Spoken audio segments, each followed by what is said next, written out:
Assalamualaikum warahmatullahi wabarakatuh. Perkenalkan, nama saya Yogi.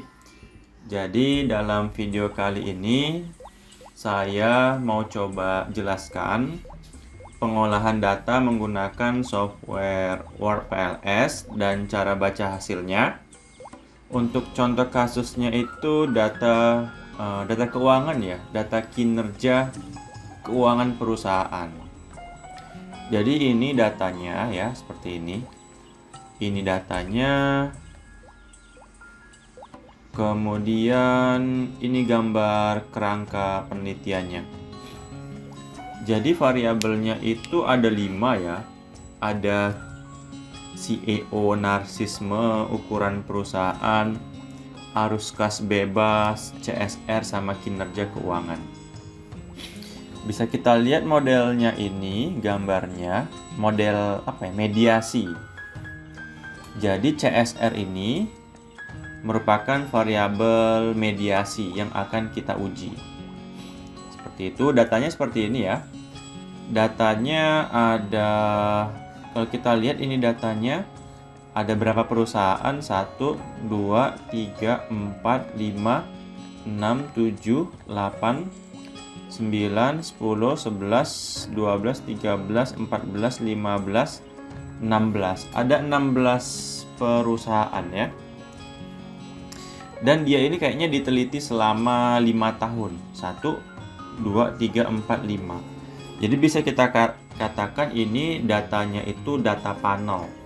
Data panel itu ada perusahaannya, emitennya, ada tahunnya. Jadi dia memuat unsur tahun, waktu, dan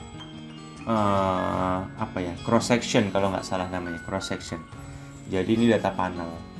Nah ini angkanya ya, ini data-datanya, ada ukuran perusahaan, ada CEO narsisme, arus kas, CSR, kinerja keuangan. Nah, data ini akan kita olah menggunakan software Word PLS seperti ini. Jadi kita langsung aja ke hasilnya dulu ya, Nanti akan saya coba praktekkan. Jadi kalau di Word PLS itu ada namanya pengujian, namanya evaluasi outer model.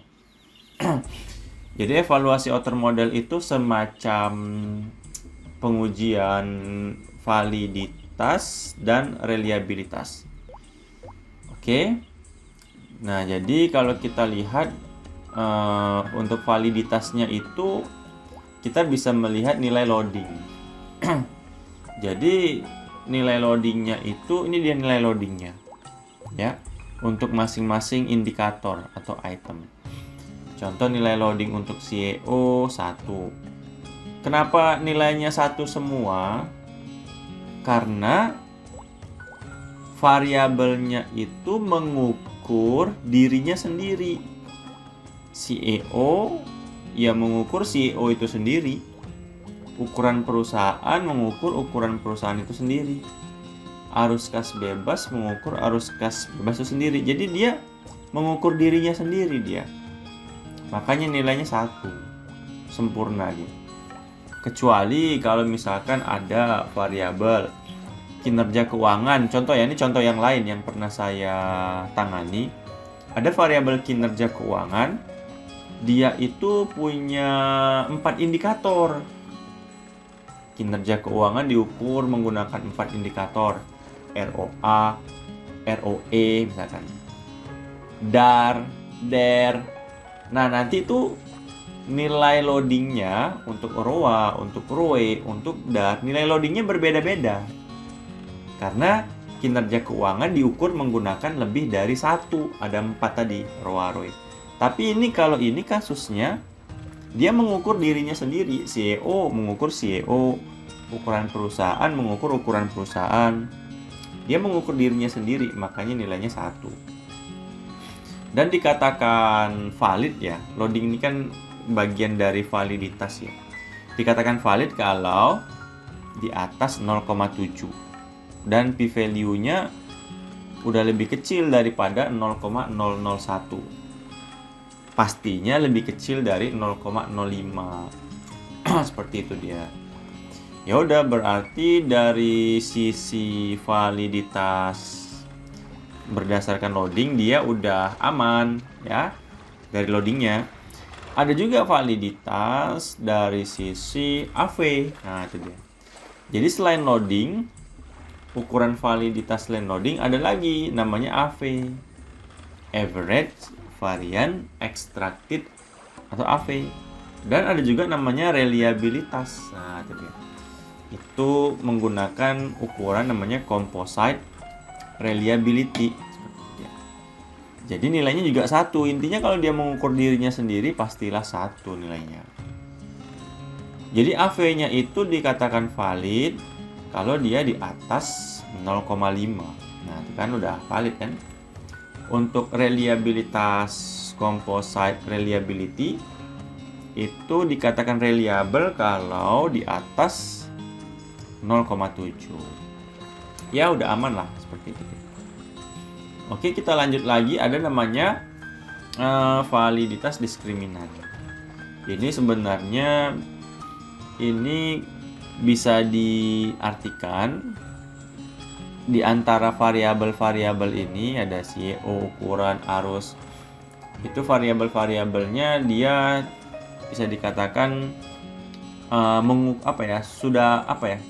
tidak terjadi korelasi yang sangat kuat di antara sesama variabel. Ya nggak boleh sih antara CEO, ukuran, arus kas terdapat hubungan yang sangat kuat di antara mereka. Itu nggak boleh. Atau bisa bahasa lainnya itu setiap masing-masing variabel memang dia mengukur dirinya sendiri dengan baik. Jadi nggak ada yang ketuker.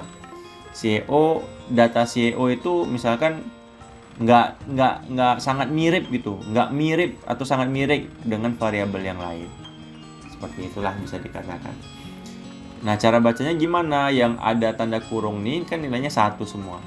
Yang ada tanda kurung itu namanya akar kuadrat AV yang ada kurung. Nah, jadi syaratnya dikatakan valid kalau yang ada kurung ini, angka 1, yang ada tanda kurung ini nilainya lebih besar daripada yang di bawah. Ini dia. Jadi kalau yang nggak ada tanda kurung itu, itu namanya nilai korelasi. Tapi kalau yang ada tanda kurung ini namanya akar kuadrat AV. Jadi yang ada kurung, akar kuadrat AV itu nilainya harus paling besar, lebih besar daripada nilai korelasi bawahnya. Ya, dari sini pengujian outer model, ya, validitas, reliabilitas itu udah oke lah. Udah valid dan reliable. Barulah kita masuk ke dalam tahap pengujian hipotesisnya. Nah, itu dia. Nah, jadi kita bisa lihat nih dia uji signifikansi pengaruh. Kita bisa lihat CEO berpengaruh negatif ya terhadap CSR. Karena PET koefisiennya negatif. Ukuran perusahaan berpengaruh negatif terhadap CSR karena PET koefisiennya negatif. Tapi kalau arus kas bebas dia berpengaruh positif terhadap CSR karena positif dia. Jadi PET koefisien ini kita cukup lihat tandanya aja sih. Kalau negatif dia berpengaruh negatif, kalau positif dia berpengaruh positif. Nah, kemudian kita lihat nilai p-value-nya.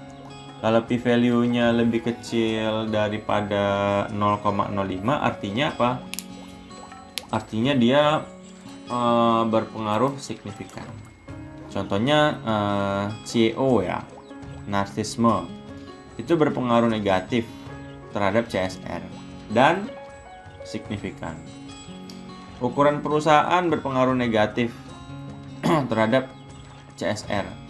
Namun dia tidak signifikan karena p-value-nya 0,215 di atas 0,05. Nah, ini kalimatnya ada. CEO narsisme berpengaruh negatif terhadap CSR dengan nilai koefisien negatif kan 0,314.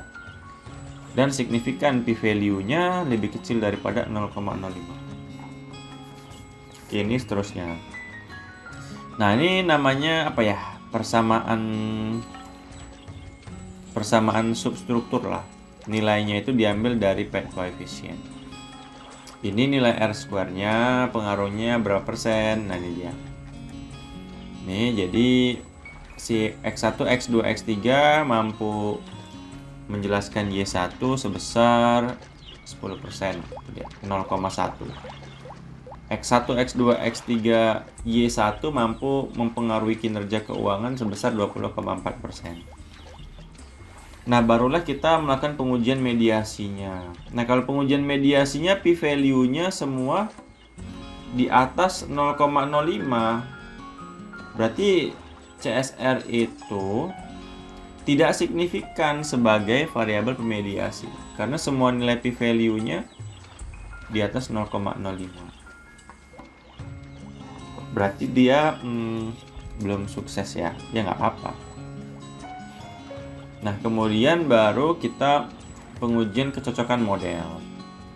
Jadi apakah model yang kita rancang ini sudah fit atau belum terhadap datanya? Atau apakah data kita itu sudah fit atau cocok terhadap model kita? Seperti itu. Kita bisa lihat nilai p-value-nya untuk APC. Jadi ada APC, ada ARS, ada AARS, ada AFIF, ada AFIF, ada GOV. Sebenarnya ada lagi, cuman nggak perlu semua. Sebenarnya 3 aja cukup. Tapi ini saya ambil 5. Kita lihat p-value-nya untuk APC 0,014. Kalau di bawah 0,05 dia sudah fit, kecocokan model terpenuhi. Untuk AARS-nya 0,017, berarti udah fit ya. Untuk tadi ARS, sekarang AARS 0,044. Untuk AFIF 1,186 di antara lebih kecil dari 5. Untuk tadi ya AFIF ya 1,186, AFIF 2,106 nih. Baru GOV-nya 0,36, 0,390 lebih besar dari 0,36. Berarti modelnya sudah fit terhadap datanya. Ya, seperti itulah gambaran hasilnya ya. Nah, kalau kita mau praktek olah data, ini datanya ya. Data ini teman-teman itu dipindahkan ke dalam teks dokumen. Mana ya? Nah, ini dia. Jadi datanya itu dipindahkan ke dalam teks dokumen seperti ini kan. Kemudian data itu, jadi di Word PLS ini ada 5 tahap. Tahap pertama ini kita buat projectnya, tahap kedua nanti kita import datanya, tahap ketiga itu kita ngecek datanya ada yang error atau enggak, tahap keempat baru kita mulai gambar, kita define. Ini gambarnya seperti ini. Kemudian di sini juga ada pemilihan kita set dulu. Pemilihan algoritma ya, view or change general setting. Sebenarnya di Word PLS ini algoritmanya banyak ya. Ya, fitur-fiturnya banyak, bagus, banyak alternatifnya. Di sini saya menggunakan Warp 3 sama Stable 1 karena hasilnya bagus. Walaupun menggunakan yang lain bisa, tapi sama aja ya. Hasil mediasinya nggak signifikan. Kita save, kemudian kita proses. Nah, ini artinya kita proses. Nah, di sini bisa kita lihat, di sini ada hasil goodness of it-nya nih. Itu dia. Ini tadi. Kemudian teman-teman bisa lihat hasil pad coefficient dan p-value-nya nih. Seperti itu dia. Ya. 1 2 3 4 5. Jadi yang signifikan itu ada 5, sama nggak ya? Kita cek dulu. 1 2 3 4. Ada 4 yang signifikannya. Sama nggak ya? Kita cek dulu. Oh, ada 4, 1 2 3 4, sorry, sama-sama. Ya, nggak ada yang beda. Nah, hasilnya nanti bisa dilihat nih di sini untuk indirect-nya di sini. Indirect-nya, nih p-value-nya indirect 0,114, 0,40, 0,395. Sama sih di sini nanti.